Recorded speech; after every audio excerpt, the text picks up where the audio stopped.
Il est bon dans le sens où il propose la paix. Et il reconnaît des éléments importants sur des questions de souveraineté, de garantie de sécurité et autres. Mais c'est une base d'un travail qui doit se reprendre, comme on l'avait d'ailleurs fait l'été dernier. Parce que ce plan aujourd'hui, d'abord, n'a pas été négocié avec les Européens. Or, il stipule pour les Européens beaucoup de choses. Les actifs gelés sont détenus par les Européens. L'intégration européenne de l'Ukraine, c'est dans la main des Européens. Savoir ce que fait l'OTAN, c'est dans la main des membres de l'OTAN. Donc il y a beaucoup de choses qui ne peuvent pas simplement être une proposition américaine, qui suppose une concertation plus large.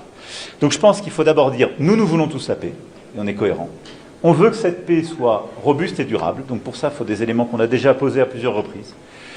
Et donc c'est pourquoi, dès demain matin, les négociateurs américains arriveront à Genève, l'équipe de négociation ukrainienne s'y rendra, et l'équipe de négociation de l'Union européenne, de l'Allemagne, du Royaume-Uni et de la France s'y rendront pour pouvoir remettre autour de la table de la substance et réconcilier toutes ces vues. Mais je pense que toute initiative qui va vers la paix est bonne.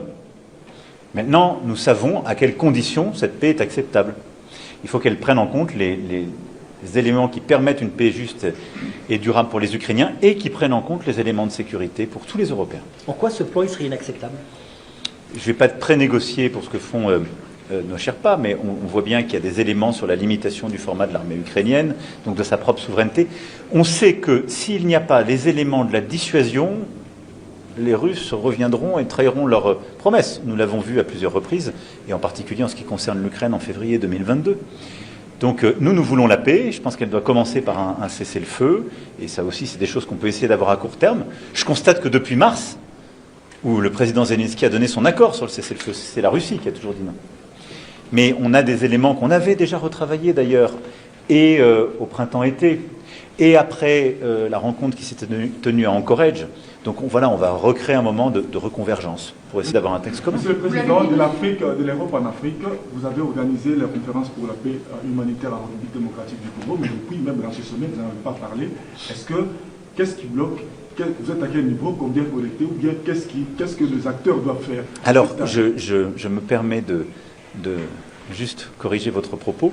J'ai parlé, en parlant des crises, des Grands Lacs et du Soudan. Donc je veux rassurer le continent africain qu'on ne doit pas oublier les guerres qui s'y jouent, et donc j'ai bien parlé de ce qui se passe, de manière aussi rapide que pour l'Ukraine et le Proche-Orient, parce que ça n'était pas l'objet premier de la discussion de ce matin, mais j'ai pu l'évoquer. À Paris, nous avons avancé avec cette conférence humanitaire qui a donné d'abord qui a mobilisé de l'argent dans un plan qui n'était pas financé. On a largement dépassé le milliard d'euros. On était à 1,5 milliard, merci Monsieur le Ministre, précisément.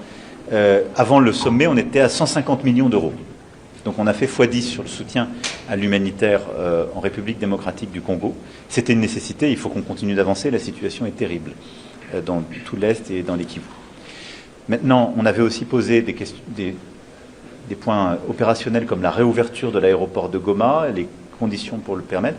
Je note qu'aujourd'hui, l'effort n'a pas été fait par les M23 et ceux qui détiennent l'aéroport de Goma pour pouvoir le rouvrir, alors même que les conditions administratives ont été prises par la République démocratique du Congo. Donc je demande vraiment instamment à toutes les parties prenantes, sur le sujet humanitaire, de savoir avancer. Ensuite, s'est tenue, comme vous le savez, une réunion de médiation à Doha, qui a permis aussi d'avancer sur l'aspect politique et la discussion avec le M23. Nous, on continue d'avancer, et je pense qu'il faut unir tous les efforts de l'Union africaine, et du président Faure Gnassingbé qui a été mandaté par le président Lourenço, les efforts des États-Unis d'Amérique, et ce qui a été signé l'été dernier, les efforts du Qatar, et la médiation qui vient de marquer un pas important, et on s'en est réjoui, et ce que la France a pu apporter. On doit absolument continuer, la situation est trop grave pour qu'on la laisse, et donc c'est cet effort conjoint que nous allons poursuivre. Sur l'Ukraine, Monsieur le Président, pourquoi l'Afrique du Sud n'a pas été conviée aux discussions sur l'Ukraine aujourd'hui? On est en Afrique du Sud, c'est un pays médiateur dans la crise, et ils n'étaient pas là, ils n'ont pas été conviés. Alors c'est une manière très simple, parce qu'on parle de la sécurité de l'Europe, et donc ça a été une coordination entre Européens pour préparer les réunions de demain de nos Sherpas. Et donc, pour être très clair, comme il y a quelques pays européens qui sont actifs dans la discussion par souci d'efficacité, c'est tout à fait normal qu'on se coordonne. Et d'ailleurs, on a coordonné les Européens et aussi les partenaires de la coalition qui étaient présents et qui sont non européens. Marc Carney était là, la première ministre du Japon, pour ne citer que quelques exemples. Nous avons aussi acté, au-delà du processus, une décision et nous allons organiser, en lien avec Keir Starmer, une réunion par vidéoconférence de la coalition des volontaires, que vous le savez, nous avons bâtie depuis février dernier à la réunion de Paris qui s'était tenue. Cette coalition des volontaires qui a plus d'une trentaine de pays, européens mais aussi alliés. Donc nous tiendrons une réunion mardi après-midi pour nous coordonner sur ce point et voir les avancées qui se seront faites pendant les négociations des prochains jours à Genève et pouvoir prendre de nouvelles initiatives. I will perhaps finish in French and I will switch in English, don't worry. Vous avez dit qu'effectivement, il y a des points qui paraissent à ce stade inacceptables. Les négociations démarrent demain, elles vont être compliquées. Est-ce qu'on est devant un risque majeur de rupture avec les États-Unis ? Non, je ne ferai pas ici de politique fiction et je pense qu'à chaque fois on a su reconverger. Les États-Unis d'Amérique jouent un rôle important dans le soutien à l'Ukraine. Et nous avons besoin de leur soutien pour cette guerre de résistance. Ils ont fait des propositions et je pense que tous ceux qui sont trop critiques ont tort de négliger le rôle que jouent aujourd'hui les États-Unis. Mais on doit ensuite reconverger parce que les États-Unis ont aussi besoin des Européens pour régler ce conflit. Et c'est très clair d'ailleurs dans les 28 points qui sont mis sur la table. Donc c'est cette négociation qui va se tenir. Et en vrai, les gens qui vont se réunir demain à Genève, ce ne sont que des gens qui veulent la paix, il ne faut pas se tromper. La tension, elle est avec la Russie. C'est la Russie qui a déclenché une guerre d'agression. C'est la Russie qui, depuis mars, ne veut pas le cessez-le-feu. Donc je pense qu'il faut tous qu'on ait beaucoup de calme et de sang-froid. On va faire reconverger ces positions avec tous le même but, obtenir la paix, mais pas une paix qui serait précaire, une paix vraiment durable pour l'Ukraine et pour les Européens. Monsieur le Président, dans ce G20, le président Tebboune était invité finalement, il n'est pas venu, vous étiez disponible pour une rencontre, est-ce que finalement un entretien aura lieu et quand? Et puis par ailleurs, vous avez toujours prôné l'apaisement avec l'Algérie, mais vous avez été confronté à une très grave crise. Alors est-ce que vous reconnaissez une forme d'échec sur la visite algérienne? Je pense que sur l'Algérie, il y a beaucoup de monde qui veut en faire une question politique. Je vais vous dire comment je vois les choses. Beaucoup de gens veulent faire de l'Algérie une question de politique domestique française. Et en Algérie, beaucoup de gens veulent faire de la relation à la France une question de politique domestique algérienne. Si on laisse ces gens-là de chaque côté faire l'agenda, il n'y a aucune chance qu'on avance. Moi, je note que ces dernières années, on a su faire des avancées très concrètes. Et moi, j'ai toujours eu la même méthode, le respect et l'exigence. Le respect, parce que quand on veut avancer avec quelqu'un, on a rarement des résultats en l'insultant. En tout cas, c'est plutôt mon expérience. Et l'exigence, c'est que la situation n'est pas satisfaisante, donc on veut des résultats. Il faut le faire en comprenant aussi ce que veulent les autres. Moi, je veux bâtir une relation d'avenir qui soit apaisée, mais on doit corriger beaucoup de choses. Et on sait que sur beaucoup de sujets, sécuritaires, migratoires, économiques, on n'est pas dans une situation satisfaisante, de part et d'autre. Et on a beaucoup de défis communs. Donc, il y a un processus que j'ai décidé en réunissant les ministres et les services concernés il y a plusieurs semaines. C'est celui qu'on applique. Il a conduit à des réengagements de discussion au niveau technique de nos directeurs de services, au niveau de nos secrétaires généraux des ministères des Affaires étrangères, puis il y aura des réunions entre ministres qui vont se tenir. Et c'est comme ça qu'on reprépare, qu'on redéclenche les choses. Je constate qu'on a déjà eu des premiers résultats. Et la libération de Boualem Sansal est un premier résultat dont il faut se féliciter. Maintenant, il faut avoir beaucoup de constance, et je le dis, d'humilité et de respect. Et pour moi, c'est un sujet qu'on doit régler. Monsieur le Président, toujours en parlant. Pardon ? Elle se fera au moment où on aura préparé pour avoir des résultats. Monsieur le Président, toujours en parlant de diplomatie, on ne vous a pas encore entendu sur ces propos de votre chef d'état-major des armées il y a quelques jours au congrès des maires. Beaucoup de réactions en France suite à notamment ces quelques mots, il faut accepter de perdre nos enfants. Est-ce que vous reprendriez vous aussi ces mêmes termes et que vous pensez des réactions en France? Je ne ferai pas de commentaire. Il n'y a qu'un chef des armées en France, c'est le président de la République. Il y a ensuite un lien et un commandement qui se fait avec le chef d'état-major des armées, qui a toute ma confiance et qui a tenu un discours qui était beaucoup plus élaboré que la phrase qu'on en a sortie. Je vois assez bien de quoi il peut s'agir, sortir une phrase et la sortir de son contexte pour faire peur. Je vois aussi les surréactions qu'il y a pu avoir. La ministre des Armées, comme le chef d'état-major des armées lui-même, ont pu, je crois, ces derniers jours donner toute clarté. Et pour tous les gens qui veulent sincèrement écouter ce qu'ils ont dit, remettre les choses dans leur contexte et dans le calme. Voilà.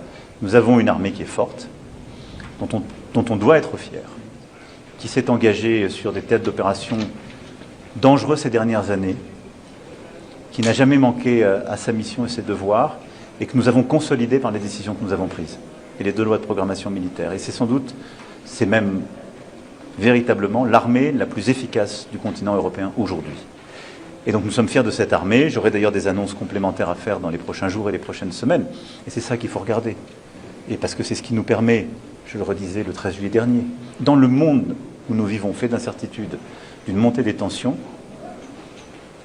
si nous voulons véritablement être en sécurité, il faut dissuader l'autre de venir. Vous comprenez que ça a pu, et donc, pour faire... Mais je comprends... Les Français qui écoutaient... S'ils n'ont écouté qu'un bout, oui. Et je comprends surtout que ça a été détourné par beaucoup de gens qui ont un autre agenda. Mais moi, je ne céderai pas à l'esprit de défaite, au déclinisme ambiant. Je pense que la France doit continuer d'être une nation forte, avec une armée forte, mais avec aussi une capacité de sursaut collective. C'est-à-dire que nous sommes tous, dans le moment que nous vivons, face aux risques contemporains, avec la nécessité d'être conscients sur ces risques géopolitiques et de nous tenir ensemble. Voilà. Mais j'en appelle à l'unité. Mais je le redis, si nous voulons être véritablement protégés dans ce monde-là, on doit pouvoir dissuader les autres, et pour ça, on doit être fort. Mais ils avaient une question en français, monsieur. Monsieur le Président. Allez-y.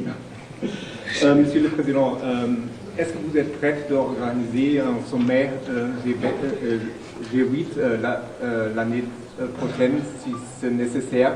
C'est aussi au plan américain, le retour de la... Écoutez, d'abord, aujourd'hui, les conditions ne sont pas remplies. Je ne fais pas de politique fiction, mais aujourd'hui, les conditions ne sont pas remplies pour réintégrer la Russie. Deuxièmement, le format dépend de l'avis unanime de tous les membres du G7 actuel. Donc je ne vais pas commencer, alors que la France prendra la présidence en janvier, à stipuler pour les autres. Il faut des consultations, il faut que tout le monde soit d'accord. Par contre, je souhaite bâtir le G7 français en associant étroitement des pays qui ne sont pas au G7. Parce que je veux porter cet agenda sur les déséquilibres internationaux. Et donc il y aura une concertation étroite avec le Brésil, l'Afrique du Sud, l'Inde, la Chine et plusieurs autres. Donc on aura un format original et un peu nouveau parce qu'on a besoin d'unité. Monsieur le Président, y a-t-il le compte franco-saoudien à propos de Palestine et surtout sur le Soudan? Écoutez, d'abord, nous avançons sur notre agenda. La situation sur le terrain reste évidemment extrêmement difficile et ce que nous voulons, c'est maintenir la paix et que chacun tienne ses engagements jusqu'au bout. Il y a ensuite l'administration de Gaza, le déploiement de forces de sécurité puis de la force internationale le jour d'après. Et donc l'Arabie Saoudite et la France vraiment sont garantes de cet agenda de la déclaration de New York qui prend chacune de ces étapes jusqu'à la perspective politique. Et ça, je crois que c'est très important.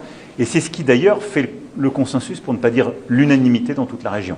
Et donc, on va continuer de tirer ce fil avec beaucoup de force. Sur le Soudan, nous sommes attachés aujourd'hui à la paix. Je pense que ce pays a trop souffert de cette guerre civile terrible, avec trop d'aide militaire qui vient de l'étranger. Je pense qu'il faut maintenant que tout le monde se calme et se remette autour d'une table, que des médiations reprennent, et que aussi la société civile puisse reprendre sa place. La France, il y a quelques mois, avait organisé une conférence à cet égard. Nous rejouerons en lien avec les négociateurs principaux notre rôle, mais le Soudan a besoin de paix, le Soudan a besoin que les armes s'arrêtent, que ceux qui les fournissent cessent de le faire et que la société civile reprenne sa place. Madame, if we go, yes. Thank you so much, Mr. President. Sophie